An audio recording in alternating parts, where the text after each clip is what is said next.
Olá, Tiago Faria, tiagofaria.pt, bem-vindos ao episódio número 60. Depois de quase um ano, chegámos ao episódio 50 do podcast do Tiago. Já sabem que é um podcast onde eu tento descortinar os hábitos, as melhores práticas de empreendedores, especialistas de diferentes áreas, para que você possa também implementar no seu dia. E eu hoje trago como convidado uma pessoa que já me foi referida por uma convidada e depois outras pessoas que foram comentando aqui e ali. Ele chama-se Marco Oliveira, ele é o CEO da Moxie, que é uma agência de design, desenvolvimento web, com um website espetacular que realmente eu estive a olhar para aquilo, é uma experiência genial que vocês têm que visitar.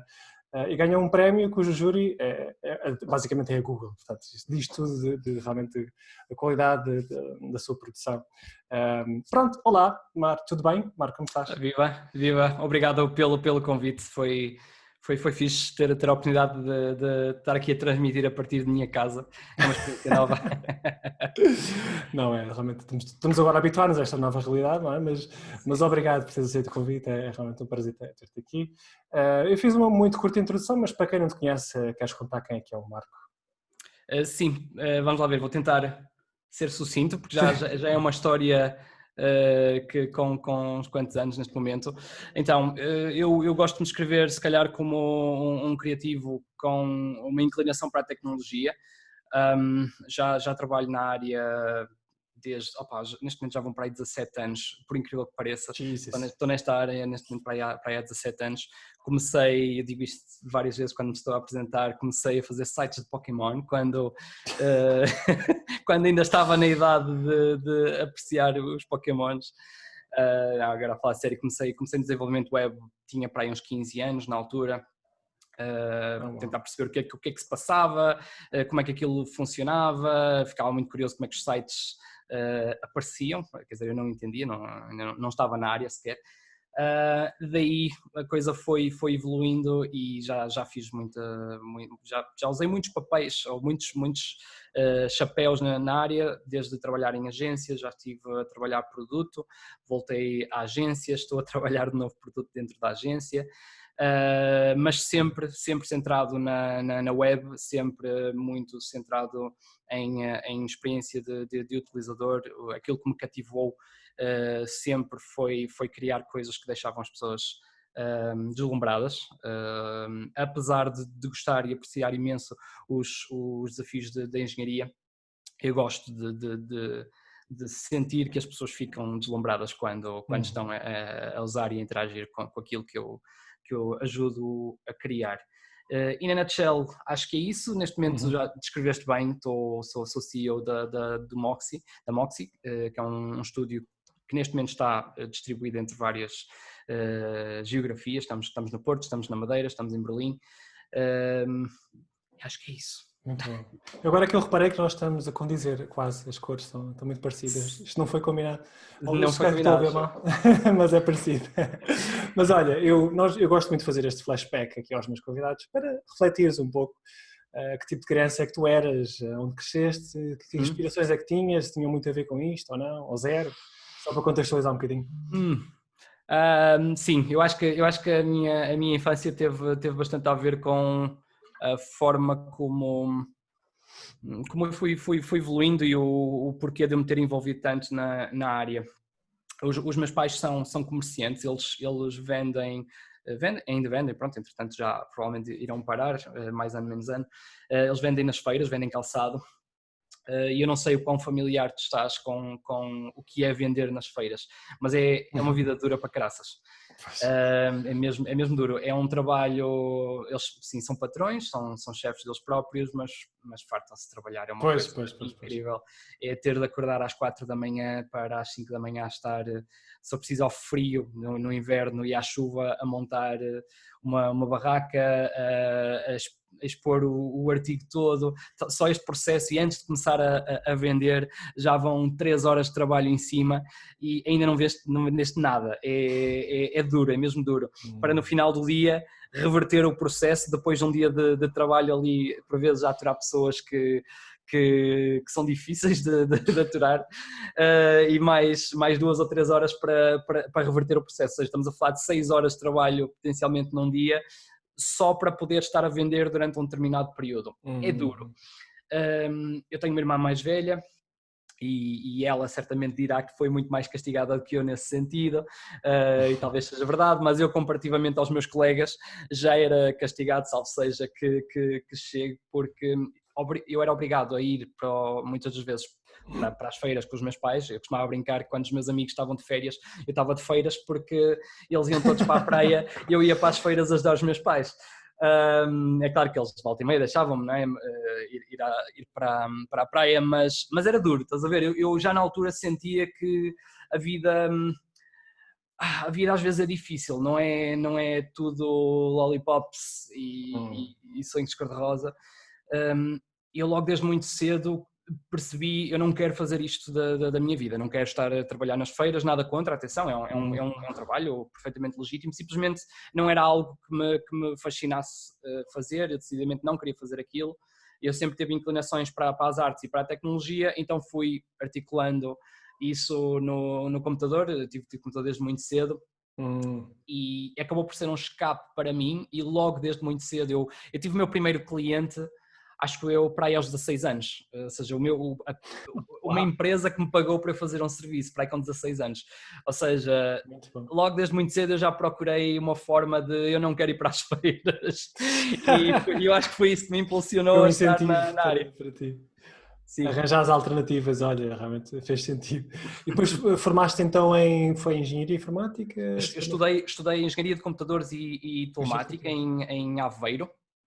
Na altura comecei, ainda não era um mestrado integrado, mas depois passou a mestrado integrado. Na realidade eu não acabei, ou seja, eu fui até ao último ano, mas entretanto comecei a trabalhar.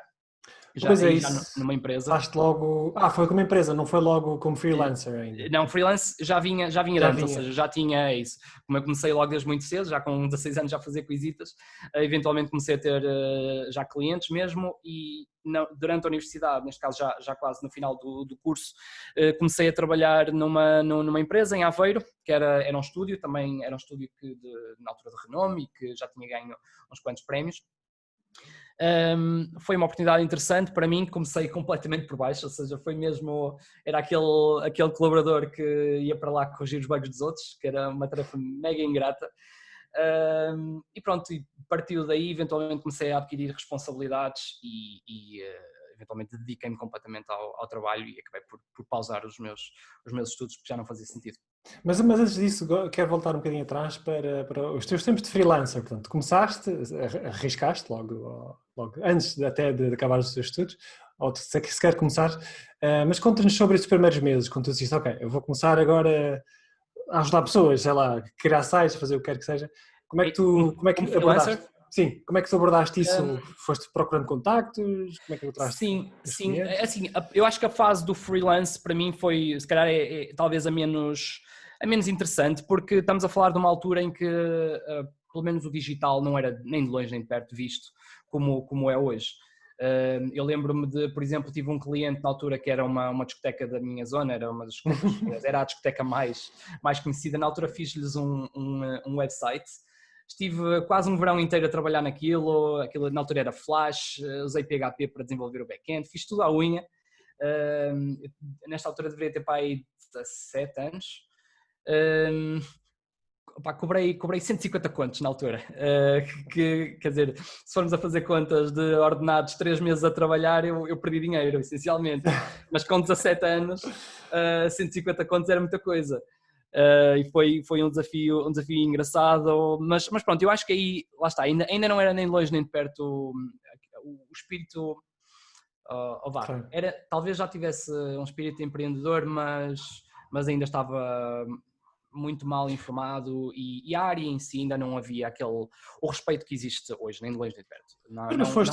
Foste fermentando, foste testando, já estavas com as mãos na massa, que é o que interessa de facto. Qual é que achas que foram os erros que cometeste nessa altura que agora serviram como uma grande lição? Tipo, se talvez não tivesses experimentado, não irias aprender tão cedo. Erros. Ora bem, talvez ter-me informado melhor do que eram os preços, ou o que deveriam ser os preços. Acho que talvez o meu maior erro foi, na altura, não ter levado completamente a sério, apesar que, vamos lá ver, eu estava a estudar, ou seja, claro, o meu objetivo não era começar a levar aquilo como um trabalho a sério. Se aquilo fosse para levar como um trabalho a sério, talvez devesse ter estabelecido melhor a minha identidade como uma empresa, como um profissional, fosse o que fosse, porque não o fiz na altura era completamente word of mouth, ou seja, eu conhecia pessoas, essas pessoas eventualmente referenciavam-me para trabalhos e era só e exclusivamente isso, para todos os efeitos também para um jovem de 17 anos ser credível perante empresas também não é muito fácil, por isso nessa altura se calhar acho que não fiz muitos erros, também não havia muito mais que eu pudesse ter feito, ou seja, foi muito comedido. Depois quando fui entrando para a universidade, etc., fui fazendo projetos em parcerias, etc., talvez por vezes dar um bocadinho mais visibilidade do que eu estava a fazer, mas problemas muito específicos, ou seja, como por vezes os clientes não entendem a complexidade das coisas, acharem que mas isto está a demorar, sim, isto não demora 2 horas para mudar isto daqui para ali, para fazer assim, não, isto se calhar vai demorar 1 semana a fazer essa alteração, e às vezes eles não percebiam isso e faltava por vezes um bocadinho de estar mais maduro para conseguir lidar com isso. Claro. Um bocadinho de maturidade. Mas exatamente, aprendeste imenso, foi o que valeu. Depois então entraste naquela empresa, não é? E sim. Trabalhaste foi 3 anos mais ou menos? Sim, estive 3 ou 4 anos, já não tenho bem a certeza, neste caso na Triworks em Aveiro.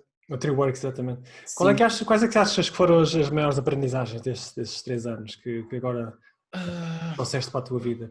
Ora bem, eu trouxe bastante, por acaso, dessa empresa, quer bons, quer maus exemplos, há muita coisa que dá para aprender, mesmo quando estás inserido em ambientes difíceis de lidar. Passei muitos momentos bons com quase toda a gente, passei momentos maus com algumas pessoas. O que é que eu aprendi principalmente? Vi algumas pessoas que passaram por momentos muito duros a nível de gestão, principalmente, que para mim era uma referência na altura, ou seja, era a primeira vez que eu estava inserido num contexto de equipa, pelo menos de uma equipa profissional, e ver os meus managers na altura a terem de lidar com determinadas situações e a forma como eles lidavam e o quanto eu concordava ou discordava, para mim foi uma ótima altura em que eu aprendi mesmo excelentes exemplos e péssimos exemplos de coisas que eu quero fazer assim e se eu voltar a passar por isto eu não quero fazer assim. Ou seja, acho que foi uma ótima fase de aprendizagem. Que mais? Aprendi um bocadinho sobre hustling, ou seja, às vezes teres uma mão cheia de nada e a outra cheia de vento e com isso fazeres algo. Por vezes é necessário, mais do que teres algo, é alguém crer que tu vais ser capaz de construir algo. Esse espírito, essa crença, por vezes acaba por ser o que faz com que vá ou rache. Muitas das vezes as pessoas, e isso vê-se em muitos negócios, nem sempre a execução, a técnica, a tecnologia é o que é determinante, por vezes é mais a crença e o conseguir inspirar as pessoas, é isso que depois leva a que as coisas sucedam. E para mim foi uma boa aprendizagem, porque isso por acaso foi algo que quando eu cheguei à empresa, a empresa já tinha feito algumas conquistas e o eu ter aprendido como é que eles fizeram isso para mim foi muito interessante.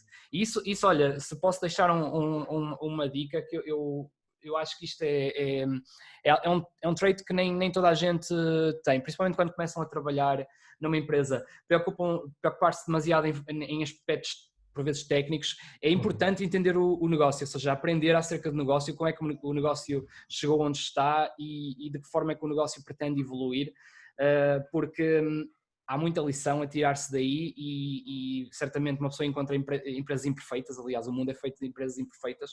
Agora, o perceber para onde é que a empresa se dirige, e para mim isso foi na altura crítico, perceber para onde é que a empresa se dirigia e como é que eu me poderia posicionar de maneira a ser útil para a empresa e para as pessoas que me rodeavam, para mim isso foi determinante e organicamente as pessoas acabaram por por se inclinar mais em mim, ou seja, apoiar-se mais em mim, porque sentiram que realmente conseguiam tirar apoio de mim, independentemente de por vezes as coisas estarem completamente disfuncionais à minha volta. A realidade é que todas as empresas passam por momentos complicados e difíceis.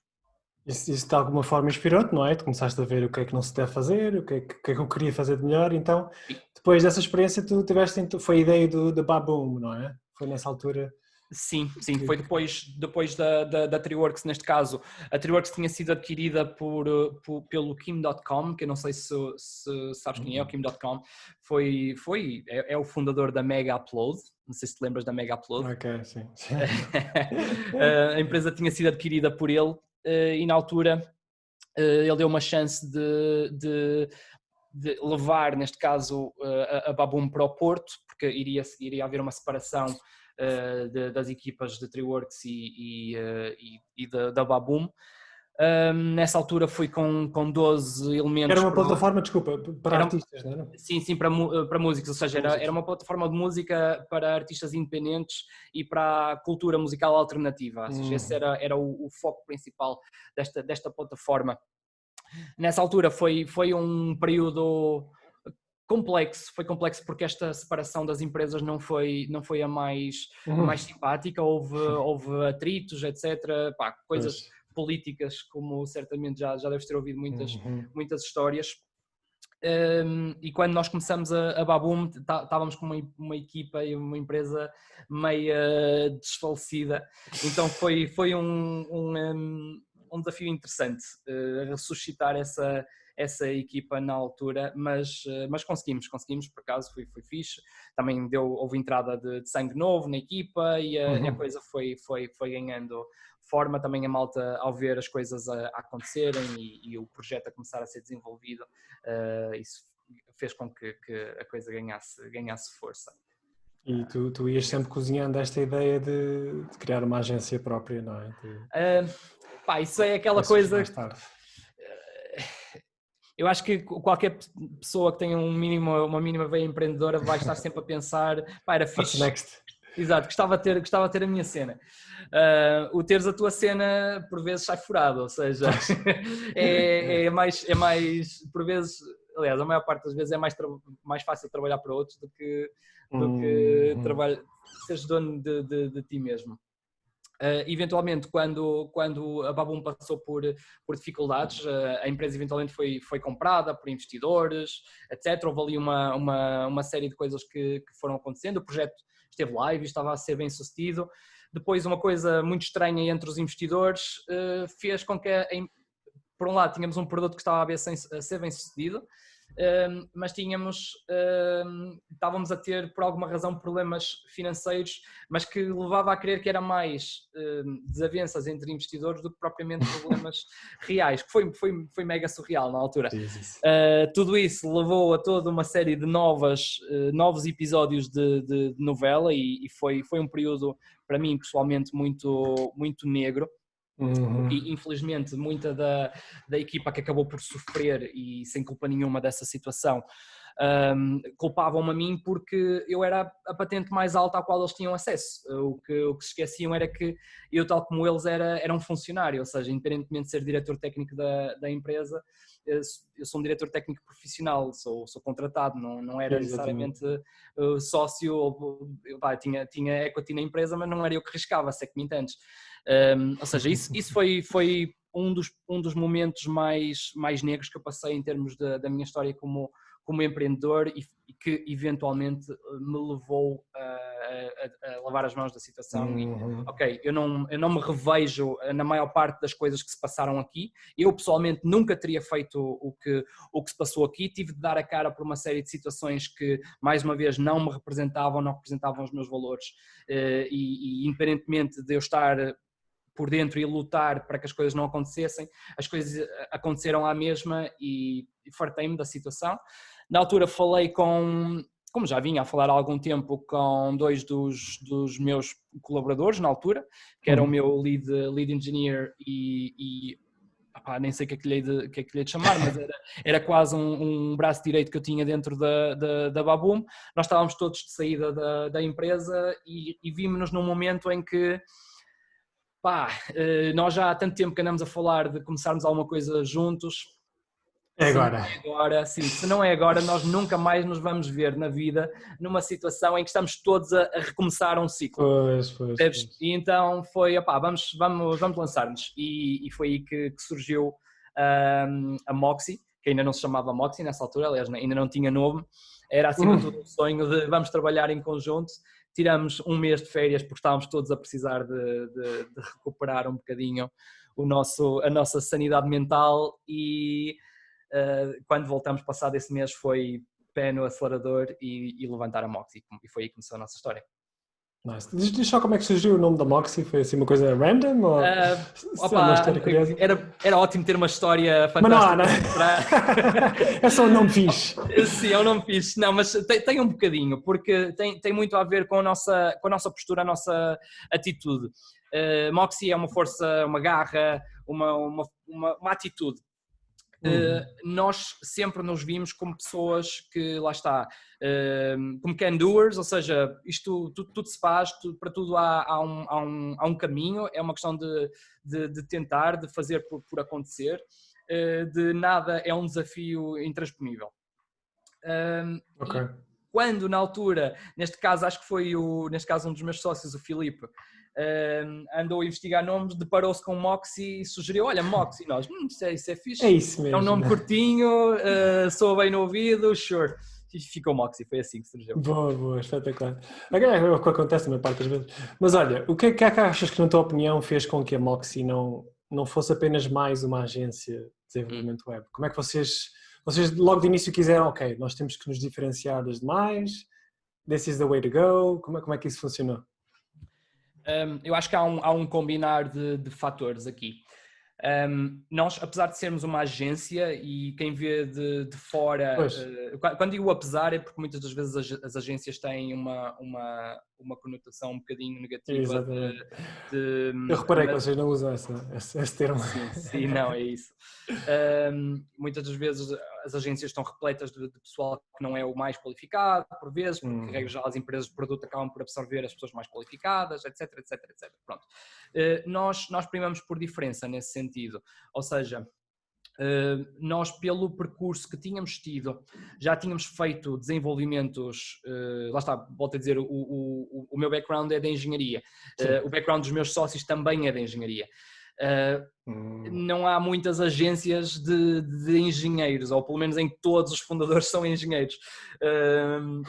Isso fez com que muito do trabalho que nós íamos fazendo era de um nível tal que ninguém estava habituado. E isto, o que é que nos aconteceu? Nós, ao dia zero da Moxie, já tínhamos clientes, ou seja, nós ainda não tínhamos começado a trabalhar, já tínhamos pessoas que conheciam o nosso pedigree, no fundo, a qualidade do que nós fazíamos, e já estavam a dizer, pessoal, quando vocês estiverem prontos para trabalhar, digam, porque nós queremos que vocês trabalhem connosco, já, imediatamente.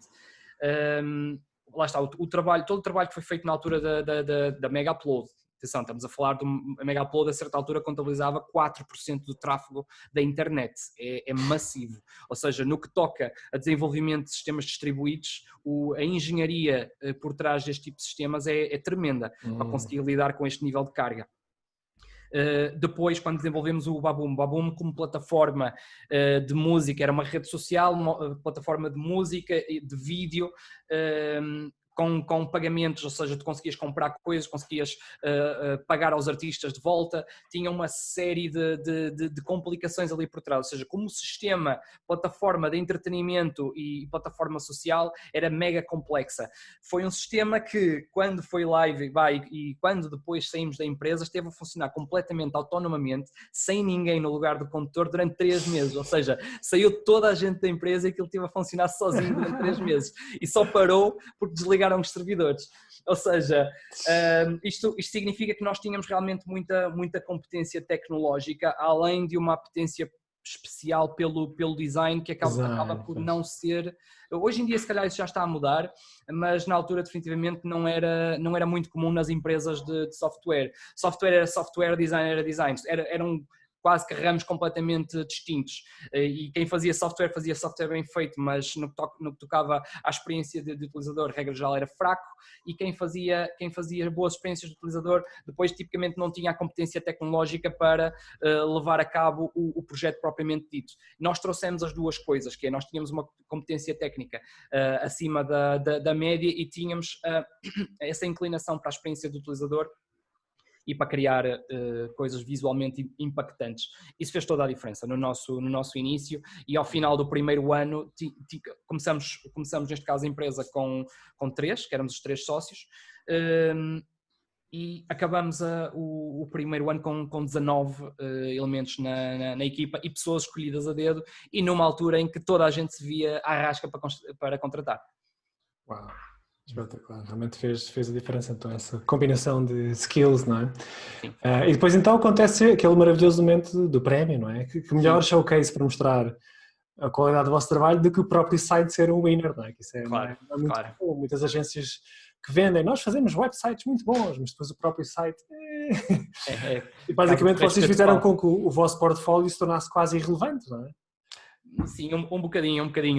Eu devo dizer que durante muito tempo o nosso website foi um PDF, ou quase um PDF. Era um splash screen com 2 botões para fazer download de 2 PDFs. Era os job openings e era uma apresentação da empresa. Isso, lá está, como nós não estávamos a precisar de um site porque nós tínhamos clientes, etc., estava assegurado isso, tínhamos outras prioridades, mas a certa altura realmente percebemos, ok, isto já não faz sentido. Quem conhece a empresa, conhece o nível da empresa.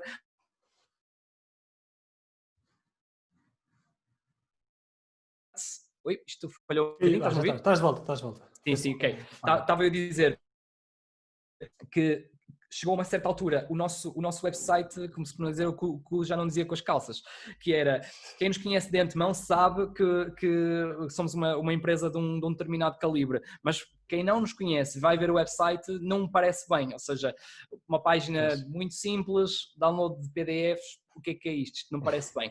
E para chegarmos a outros clientes já começava a ser uma dificuldade isso. Então na altura tomamos a decisão de vamos fazer um investimento, vamos fazer uma investigação. Havia uma coisa que pessoalmente me frustrava bastante na altura, que era, estávamos a viver para aí em 2017, o que eu chamo da bootstrapificação dos websites, ou seja, parecia que tinha sido tudo corrida a Twitter Bootstrap. Eu não gostava disso, não queria fazer um website desse género, sem dúvida alguma. E começamos a fazer investigação acerca de WebGL, acerca de experiências imersivas na web, animação, etc. Pronto, fizemos uma investigação extensiva na altura, as tecnologias não estavam muito desenvolvidas, também era muito recente nos browsers, e daí surge eventualmente o conceito para o site moxie.studio. E foi um investimento e uma aventura engraçada, muitas dores de cabeça, e depois se quiseres eu posso partilhar alguns segredos, como nós temos lá o website e como é que aquilo funciona. Aquilo por trás tem o tipo de otimizações que estás à espera de ver nos motores de jogos, etc. Aquelas macacadas que regra já o pessoal faz para conseguir atingir o nível de performance que é desejável, mas que se tu não souberes o que está ali a acontecer, nunca na vida adivinhas também. E foi muito giro. Quando eventualmente lançamos o website, aquilo teve logo um impacto tremendo, foi espetacular, ou seja, houve muita receptividade da parte do nosso público-alvo. A certa altura começamos a ganhar uma série de prémios que eventualmente culminaram no site Mobile Site of the Year pelos Awards. Foi uma coisa incrível em Amsterdão, vai ser uma memória que fica para sempre. Não, espetacular, o site realmente está qualquer coisa, porque não é só ser o bling bling, é lógico, faz sentido, é uma experiência, realmente uma experiência verdadeira, não é só para enfeitar. Sim. E olha, já agora falando nestas coisas de outras agências que se vê por aí, que muitas vezes não têm as melhores práticas, quais é que são os maiores erros que tu vês outras agências cometerem no que concerne a implementarem uma ideia de negócio que tenham, mas depois realmente não levarem a bom porto, ou por alguma razão ou por outra aquilo não arranca? Consegues identificar assim alguns padrões? Sim. Pronto, em primeiro lugar, eu acho que o primeiro erro é quando começam a conseguir alguns clientes, a maior parte das vezes no início esses clientes começam a vir por relações que já existem, por mérito do esforço comercial, seja o que for. De repente deparam-se com uma realidade de temos aqui um projeto ou um cliente enorme e queremos dar resposta. Precisamos dar resposta muito rapidamente, não podemos perder esta oportunidade. Mas nós assim não conseguimos e começam imediatamente a contratar e a contratar quase indiscriminadamente. Eu acho que esse é um dos erros principais, porque simplesmente adicionar pessoas ao mix não produz aquilo que, regra geral, as pessoas estão à espera. É muito fácil tu adicionar as pessoas e, na realidade, prejudicares a tua produtividade, ou pelo menos o teu throughput. Ou seja, nós éramos 5 e fazíamos isto, e agora que somos 10 fazemos menos. Isto é muito estranho. Isto acontece às vezes.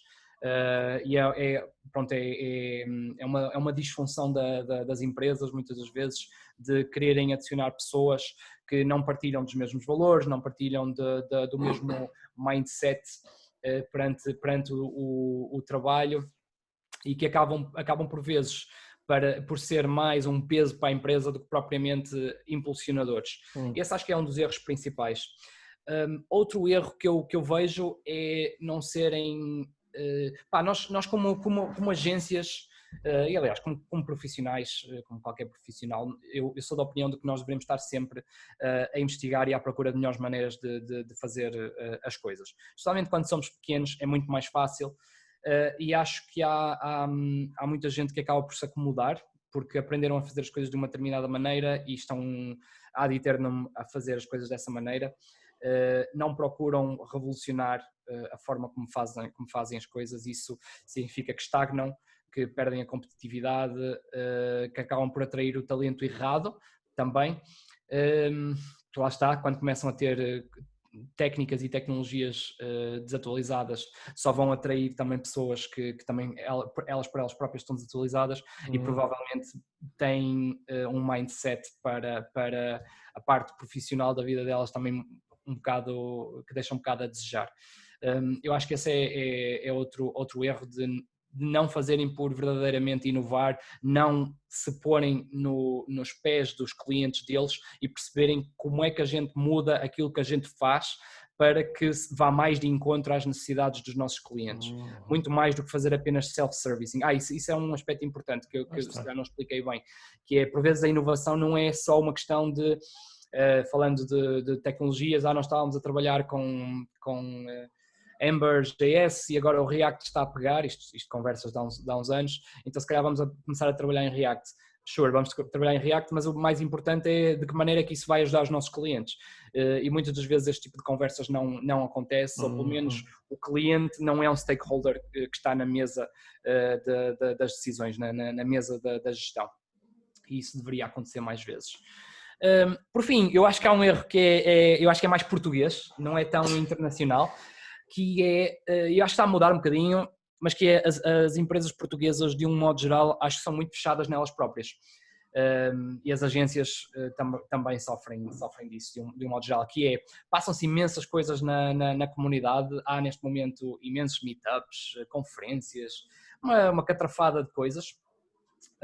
E muitas das vezes as empresas ou estão focadas e fechadas completamente em eventos delas, que são o que eu costumo brincar, que são os Hire Fests, que eles fazem eventos nas suas próprias empresas com o único motivo de vamos contratar pessoas, estão a trazer muito pouco valor verdadeiro à comunidade, e isso nota-se, as pessoas percebem isso.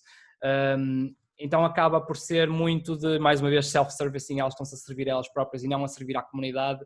Isso não cria, na minha opinião, depois o espírito de reciprocidade que deveria existir na comunidade, das pessoas gostarem de uma empresa por sentirem que a empresa é generosa e ajuda verdadeiramente.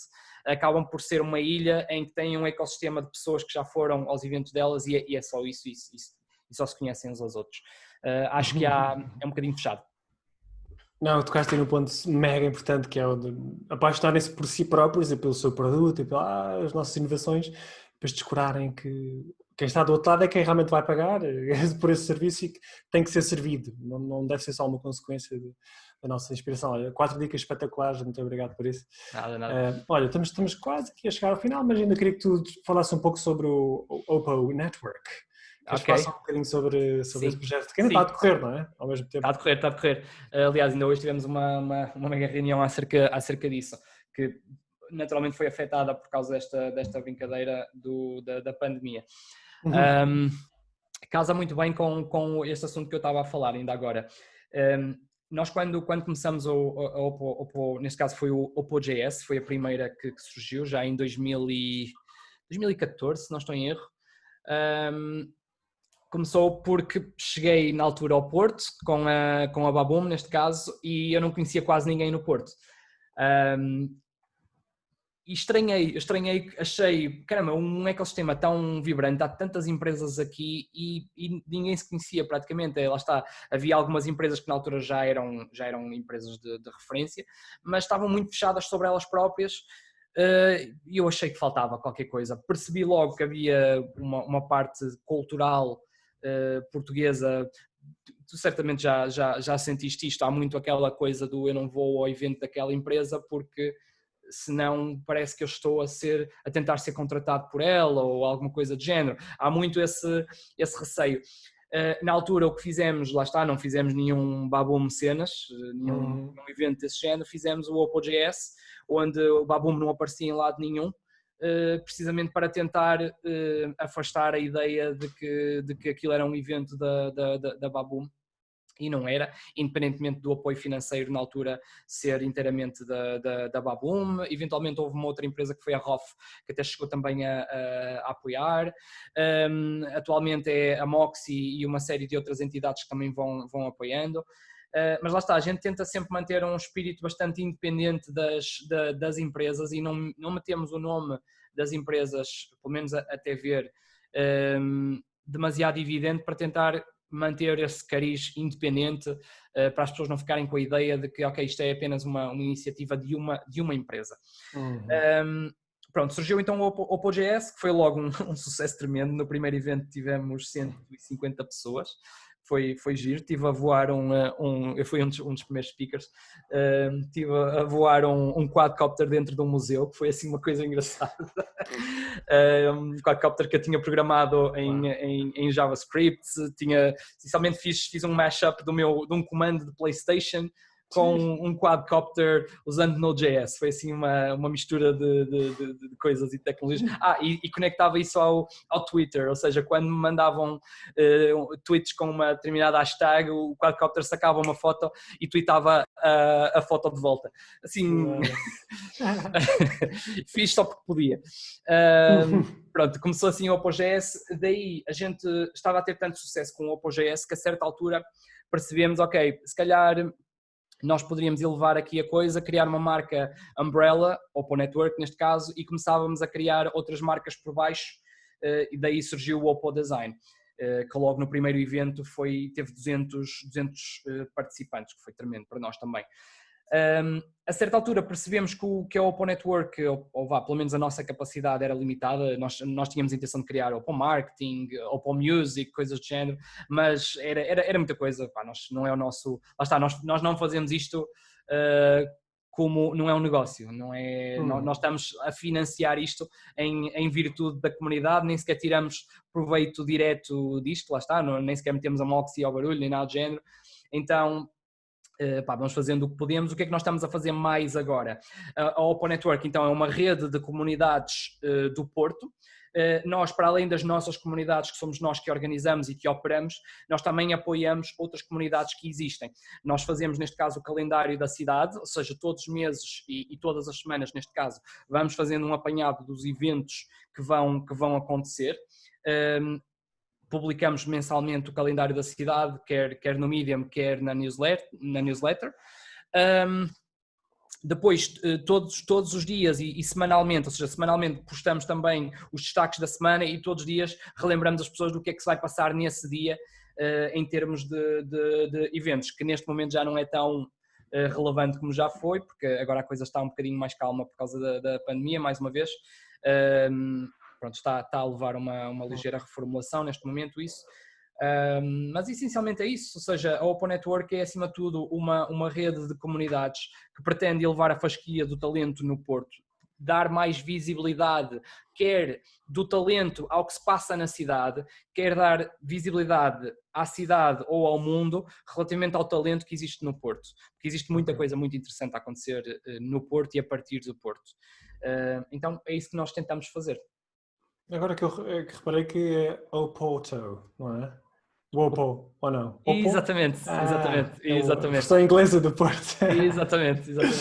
Muito bom. Vocês dizem os nomes, realmente vocês têm uma potência boa para criar nomes de empresas. Olha, estamos quase a chegar ao final, mas agora umas perguntas mais relaxadinhas mais sobre ti, sobre a tua vida pessoal. Okay. Se nos últimos 5 anos te lembras de ter criado algum novo hábito que tenha melhorado drasticamente a tua vida, quer pode ser pessoalmente ou profissionalmente, quer que seja que tenha à mente. Sim, sem dúvida. Há um que eu recomendo completamente, que tenho de restabelecer agora que estou em casa. Isto mudou os meus hábitos, lá está. Há cerca de 1 ano e meio atrás criei um novo hábito que me foi sugerido pela Joana Galvão. Pela Joana. Que era o de ouvir audiobooks. Eu sempre tive assim uma certa resistência à ideia de ouvir audiobooks, mas não sei se isso vai funcionar bem, não. Eu acho que alguém a ler-me uma história. Não é, parece que não é a mesma coisa. E full disclaimer, não é a mesma coisa. Ok? A questão aqui é, eu não estava a ler nada. Ou seja, estamos a discutir 0 contra 1 é melhor do que 0. Entendes? Então, se calhar não é 10, mas se for 1 já é melhor do que 0. E não é tão mau quanto isso. A relação não é essa. Se ler um livro é um 10, eu acho que ouvir um livro é para aí um 7 ou um 8. Quer dizer, depende se for o autor a ler o próprio livro. Às vezes há livros que eles põem notas diferentes, tipo o Gary Vee põe coisas que ele nunca tinha falado antes no livro. Ok. Depende, sim, depende de quem tiveres a ouvir. Mas eu aí até me prendo mais com a questão do teu dia-a-dia, ou seja, por exemplo, eu ouço audiobooks, lá está, quando ia e vinha do trabalho. Eu vivo cerca de 30 minutos da empresa, ou seja, eu todos os dias tinha cerca de 1 hora para ouvir ouvir um livro. Eu ao final de uma semana provavelmente já tinha ouvido um livro inteiro, que é tremendo isso. Eu por vezes houve livros que eu gostei tanto que eu voltei a ouvir outra vez. Eu tenho 3 ou 4 livros que eu já ouvi mais que uma vez. Que era algo que era impraticável eu ler um livro inteiro. Eu tenho livros que estou a ler neste momento há 15 anos, entendes? E não sei se algum dia vou acabar, entendes? Por outro lado, aquela coisa do entro no carro, ponho o livro a dar e está a andar de moto. É fixe, entendes? Tu capturas muito mais informação. Eu durante este último ano e meio, em termos de desenvolvimento pessoal, à conta deste hábito, eu assimilei... Foi um salto. Quer dizer, acho que foi 14 livros, uma coisa do género, e alguns deles eu ouvi mais do que uma vez. Aprendi imenso sobre assuntos que eu já há muito tempo queria aprender e nunca tinha tido a oportunidade. Há coisas que sem dúvida que faz falta por vezes estares com o livro à tua frente para tu sublinhares, tomares uma nota, etc. Perdes um bocadinho isso. Por vezes podes tomar a nota na aplicação e assim, mas não é bem a mesma coisa, especialmente se estiveres a conduzir não o podes fazer. Ainda assim, para mim foi transformador do meu desenvolvimento pessoal. Sinto que cresci imenso à conta desse pequenino hábito e aquela estranheza inicial de mas eu distraio-me com facilidade e depois vou perder o fio à meada. Isso desaparece muito rapidamente. Isso é um hábito, não é? É um hábito, sem dúvida. Concentrar-te. Completamente. Eu concordo, eu adoro. Isso e podcast, estou sempre com coisas nos ouvidos. Sim. Realmente transformador. E ainda bem que falaste sobre livros, porque era o tópico da pergunta seguinte, que é, se tivesses que oferecer um livro, qualquer um destes tópicos que estejas agora a ler no último ano e meio, alguém, qual é que oferecerias? E porquê? Será que está aí na prateleira? Depende da pessoa. Há um livro que eu pessoalmente sinto que... acho que todos nós, como profissionais que têm de lidar com outras pessoas, deveriam ler, que eu tenho aqui. Esse leste o livro físico, ok? Não foi só o audiobook. Ouvi-o também. Ouvi-o, por acaso. Mas foi tão bom que te foste comprar a versão. Exatamente, que é o Radical Candor. Não conhecia. Da Kim Scott. Kim Scott. Ok, boa. Espetacular este livro. Este livro, para ler o subtítulo, How to Get What You Want by Saying What You Mean. É incrível. Quando trabalhas em equipa, quando trabalhas com outras pessoas, é super fácil dizeres a coisa certa da forma errada e seres super mal entendido por causa disso. Uma coisa tão simples como dar um elogio é bastante mais complicado ou complexo do que pareceria à partida. Definitivamente dar uma crítica é uma questão complexa, e neste caso a Kim Scott, eu acho que ela conseguiu consolidar neste livro, eu não sei, eu acho que ela conseguiu consolidar aqui material suficiente para 4 ou 5 livros. É aquele livro que eu acho que se tu leres todos os anos tu vais te deparar com pequenas nuances de algo que se está a passar na tua vida que se calhar da última vez que leste não vias da mesma maneira. Para mim, por exemplo, foi transformador na forma como eu olho para as outras pessoas, como eu olho para o que as outras pessoas dizem, para a forma como eu digo o que digo às outras pessoas. É incrível, é mesmo um livro muito interessante relativamente à parte emocional. Isto fala assenta em 2 eixos, que é o caring personally e o challenging directly, que são essencialmente 2 dos fatores principais para teres uma relação e uma conversa saudável com uma pessoa. Dou-te um exemplo, por vezes mais importante do que é dito é quem tu dizes. Ou seja, a mesma coisa dita exatamente da mesma maneira, com a mesma intuação, vindo de 2 pessoas diferentes, tu vais interpretar de uma maneira completamente diferente. Então não é só a mensagem, claramente. Ou seja, existe ali uma outra dimensão, que é o tal caring personally. Se for uma pessoa que tu não conheces de lado nenhum, se for um amigo teu que te diz, essa camisola, a tua camisola tinha vergonha, tu vais levar de uma maneira. Se for alguém que tu mal conheces, essa camisola tinha vergonha, vais levar muito a mal, porque, mas quem és tu para me dizeres isso? Exatamente. Mas o que é que eu quero dizer faz todo sentido. Cobre muito desse tipo de assuntos e como é que se criam relações saudáveis, como é que... Ou seja, atenção, não entender mal, o objetivo deste livro não é levar-te a manipular as pessoas, muito pelo contrário, é precisamente ganhares um entendimento diferente do que realmente se passa com as pessoas, e por causa disso acho que é provavelmente o livro que eu mais recomendaria a qualquer profissional que tenha de trabalhar com pessoas. Muito bom. E tu tocaste aí num ponto interessante, que é ler livros que tu tenhas gostado e que tenham impactado mais do que uma vez. Porque uma coisa que eu tenho feito agora também ultimamente é reler aqueles livros que eu adorei, porque nós somos pessoas diferentes, agora que estamos a ler pela segunda vez, e às vezes apanhamos pormenores que de outra maneira nunca teríamos apanhado, e uau, isto estava aqui escrito. Realmente eu agora estou a reler os livros, já não estou a ler mais nenhum livro novo este ano, é muito bom. Sim. Olha, Marcos, chegámos ao final. Como é que as pessoas então podem saber mais sobre ti? Bem, eu passo muito tempo no Instagram, ou seja, se me quiserem seguir a título pessoal no Instagram, sou Sonic Spot. No Twitter também, apesar de que não uso muito o Twitter. Sem dúvida podem me seguir também através da Moxie Studio e da Oppo Network, ou seja, há muitos sítios onde me podem encontrar. Os canais mais profissionais, já os disse, se for a título mais pessoal, definitivamente Instagram é a maneira mais fácil, Sonic Spot. Muito bom, Marco. Olha, foi um prazer enorme, espetacular conversa, foi super divertida e muito valor partilhado aqui. Muito obrigado pelo teu tempo. Obrigado pelo convite. E pronto, chegamos ao final do episódio número 60 aqui do podcast do Tiago. Espero que tenha gostado. Se gostou, não se esqueça de deixar o gosto, subscrever o canal que vai aparecer aqui em breve. Muito obrigado pelo seu tempo e até ao próximo episódio. Adeus. Um abraço.